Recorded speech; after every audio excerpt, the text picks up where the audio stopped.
মেয়েকে নিয়ে পাচ্ছি না। এক মেয়ে তো প্রকৃতি নিয়ে সারা দিন পড়ে থাকে, আর এক মেয়ে সারা দিন প্রকৃতিকে ধ্বংস করার জন্য পড়ে থাকে। এদের বাবা তো মরে গিয়ে বেঁচে গেছে, এখন যে আমি এদের নিয়ে কি করি? মা, আমাদের নিয়ে তোমাকে কিছু করতে হবে না। তুমি শুধু তোমার নিজের শরীরের চিন্তা করো, আর টুকটুকির পড়াশোনার দিকে একটু নজর দাও। এত পাকামো না করে নিজের পড়াশোনার দিকেও একটু নজর দে, বুঝেছিস? হ্যাঁ মা, খুব করে বুঝেছি। এবার শোনো, কুহু আমাকে কিছু ফলের গাছ দিতে চেয়েছে, আমি বরং এক্ষুনি গিয়ে ওগুলো নিয়ে আসি। এরপর টুকি কুহুর কাছে যায়।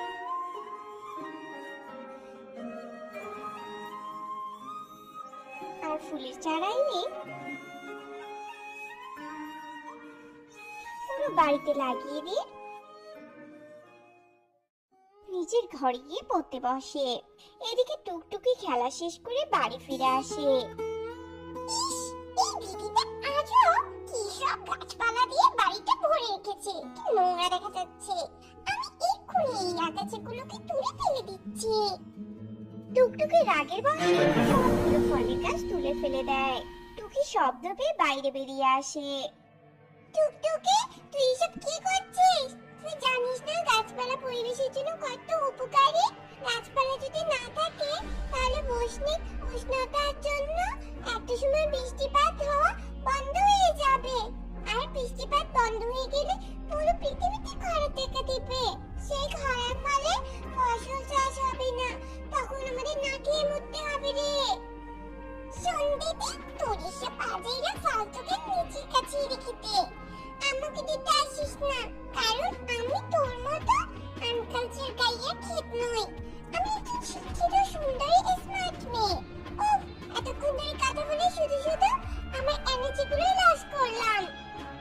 শোন টুকটুকি, যেদিন তুই বুঝতে পারবি যে এগুলো তোর ভুল ধারণা, সেই দিন তোর হাই হাই করে কপাল চাপকানো ছাড়া কোনো কিছু করার থাকবে না, বলে দিলাম। সত্য আমার সামনে থেকে আমাকে ঘরে যেতে দে। টুকটুকি টুকিকে ধাক্কা মেরে সরিয়ে দিয়ে নিজের ঘরে চলে যায়। ছোট বোনের এমন আচরণে টুকি অনেক কষ্ট পায়, কিন্তু সেগুলোকে গায়ে না মেখে টুকি আপন মনে নিজের কাজ করতে থাকে। এভাবে দেখতে দেখতে রাত হয়ে আসে, সবাই ঘুমিয়ে পড়ে। এরপর দেখতে দেখতে সকাল হয়। মা, আমি আজ পূর্বের জঙ্গলে যাব, শুনেছি ওখানে নাকি অনেক পাখি বিপদে আছে। যদি সম্ভব হয় আমি ওদের আমাদের এই জঙ্গলে নিয়ে আসব। আমাদের এখানে তো কোনো সমস্যা নেই, তাই না? আচ্ছা ঠিক আছে রে মা, তবে সাবধানে থাকিস। টুকি তার কাজের উদ্দেশ্যে যাওয়ার জন্য বেরিয়ে পড়ে। কিছু দূর যেতেই টুকি একটা গাছের তলায় এক টুকরো মেঘকে পড়ে থেকে কাতরাতে দেখতে পায়। ও মেঘ, তোমার কি হয়েছে? তুমি এভাবে কাতরাচ্ছ কেন? জল, আমার জল চাই। আমি শূন্যতায় মৃত হয়ে আছি, আমার কোনো শক্তি নেই, আমি আমার শক্তিকে কাজে লাগাতে পারছি না। জল, জল, দাঁড়াও দাঁড়াও, আমি এক্ষুনি তোমাকে জল খাওয়াচ্ছি। টুকি পাশের একটা পুকুরের কাছে যায় আর একটা কচু পাতা ছিঁড়ে নিয়ে তাতে জল ভরে তৃষ্ণার্ত মেঘের কাছে আসে। আর মেঘকে জল পান করাতেই মেঘের সর্বশক্তি আবার ফিরে আসে। ধূসর বর্ণের মেঘ থেকে গোলাপি বর্ণের মেঘ হয়ে যায় সেটা। তুমি অনেক ভালো মনের একটা পাখি, তুমি আজ আমার জীবন বাঁচালে, নয়তো আমাকে জলের অভাবে মারা যেতে হতো। তুমি আজ থেকে আমার ভালো বন্ধু। অন্যকে সাহায্য করতে, প্রকৃতিকে ভালোবাসতে আমার যে খুব ভালো লাগে। তোমার মতো মেয়েকে আমার বন্ধু হিসেবে পাবো, এটা তো আমার জন্য অনেক বড় একটা খুশির কারণ। তা তুমি কোথায় যাচ্ছিলে?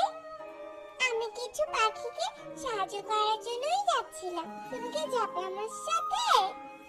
কেন যাব না, চলো, এক্ষুনি যাচ্ছি আমি তোমার সাথে। টুকি আর মেঘ মিলে পাখিগুলোকে সাহায্য করতে যায়। এরপর পাখিগুলোকে নিজেদের জঙ্গলে নিয়ে চলে আসে। এভাবেই দেখতে দেখতে বেশ কয়েকদিন কেটে যায়। টুকি আর মেঘ সারাদিন একসাথেই থাকতো। অন্যদিকে টুকটুকি সারাদিন অন্যের ক্ষতি করত আর বোনের সাথে হিংসা করার জন্য বসে থাকতো।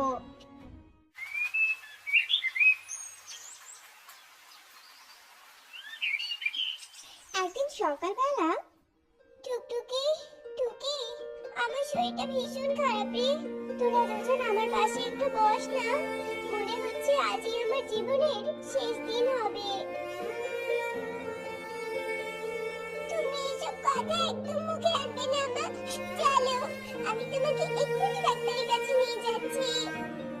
না রে মা, না। ডাক্তার দিয়েছে আমার আর কিছুই হবে না। টুকি, তুই তোর ছোট বোনটাকে সবসময় দেখে রাখিস। ওকে সবসময় মায়ের স্নেহ ভালোবাসা আগলে রাখিস মা। কখনো ওকে কষ্ট দিস না, কখনো না। ওসব নিয়ে তোমাকে আর ভাবতে হবে না মা। মা, চলো না, তোমাকে ডাক্তারের কাছে নিয়ে যাই। টুকটুকি তার কথা শেষ করতে না করতে টুনি তার শেষ নিঃশ্বাস ত্যাগ করে। টুনি কান্না করে কেঁদে ওঠে এবং সবাই মিলে এসে টুনির লাশটা নিয়ে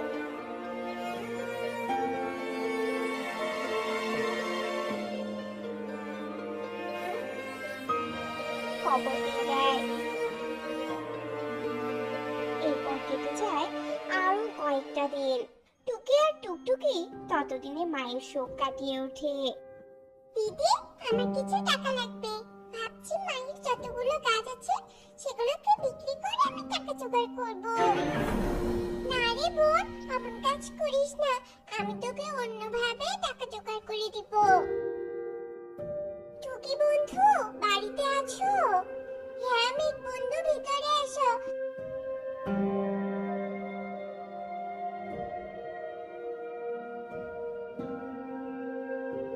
আসলে হঠাৎ করে পা মারা গিয়েছে তো, তাই আমি আর তোমার সাথে দেখা করতে পারিনি গো। আহারে, তুমি তো তাহলে অনেক কষ্টে আছো। বাইরে চলো, প্রকৃতি দেখলে তোমার মনটা ভালো হয়ে যাবে।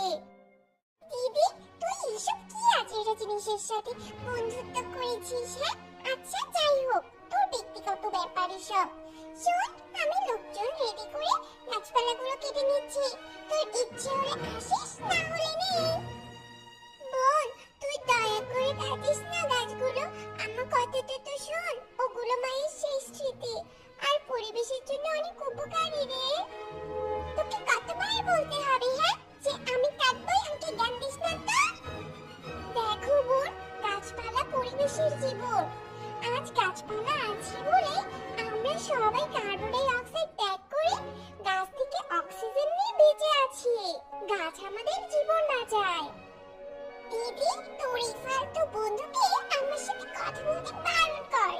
আমার কিন্তু একদম ভালো লাগছে না। এসব বলে টুকটুকি রাগ করে সেখান থেকে চলে যায়। এদিকে টুকি বোনের এমন আচরণে অনেক কষ্ট পায় আর মেঘ টুকিকে সান্ত্বনা দিয়ে বাইরে নিয়ে আসে। প্রকৃতি দেখে টুকি অনেকটা শান্ত হয়ে যায় আর অন্যদিকে টুকটুকি জঙ্গলের সব গাছকে নবঘুমের মতো করে দেয়।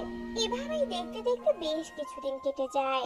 গাছপালা না থাকার কারণে বৃষ্টিপাতও বন্ধ হয়ে যায়। পুরো জঙ্গলে খরা দেখা দেয়। মাঠ ঘাট শুকনো কাঠ হয়ে যায়। পাখিরা না খেয়ে মরতে শুরু করে। মেঘ বন্ধু, তুমি কিছু একটা করো মেঘ বন্ধু। জঙ্গলের সব পাখিরা যে অনেক বিপদে আছে।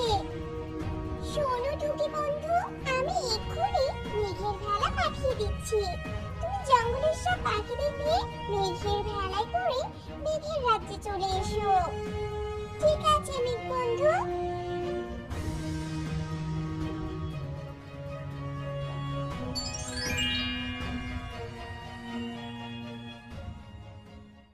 টুকটুকি, বোন আমার উঠে আয়। টুকি বন্ধু, তুমি তোমার বোনকে তুলো না ভেলায়। যদি তোমার বোন সব গাছপালা না কাটতো তাহলে আজ এমন দিন দেখতে হতো না। ওকে মরতে দাও। না মেঘ বন্ধু, তুমি এভাবে বলো না। আমি যে আমার বোনকে খুব ভালোবাসি। দিদি, মেঘ বন্ধু, আমার অনেক বড় ভুল হয়ে গেছে। আমি আমার নিজের ভুল বুঝতে পেরেছি, তোমরা আমাকে মাফ করে দাও। আমি এমন ভুল আর কোনোদিন করব না। আমি মরতে চাই না, আমি বাঁচতে চাই। মেঘ বন্ধু, তুমি আমার বোনকে মাফ করে দাও। তুমি যখন বললে তখন আমি মাফ করে দিলাম।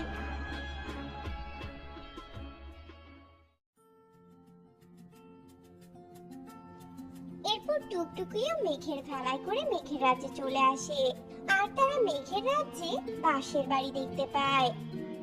তোমরা সবাই মেঘের রাজ্যের বাঁশবাড়িতে ঢুকে যাও, আর সেখানে তোমরা তোমাদের প্রয়োজনীয় খাবার দাবার সব পেয়ে যাবে। এরপর সবাই মেঘরাজ্যের বাঁশের বাড়িতে ঢুকে পড়ে, আর ভিতরে প্রয়োজনীয় সবকিছু দেখে সবাই অনেক খুশি হয়ে যায়। তোমরা সবাই আম করে নাও, পৃথিবীর মহামারী শেষ হয়ে গেলে আমরা আবার পৃথিবীতে ফিরে যাব। আর আমি গিয়ে পৃথিবীতে কিছু ফল আর গাছপালার বীজ ছিটিয়ে দিয়ে আসছি। ওসব থেকে গাছপালা হতে হতে আমরা এখানেই থাকবো। এরপর টুকি তার কথা মতোই কাজ করে।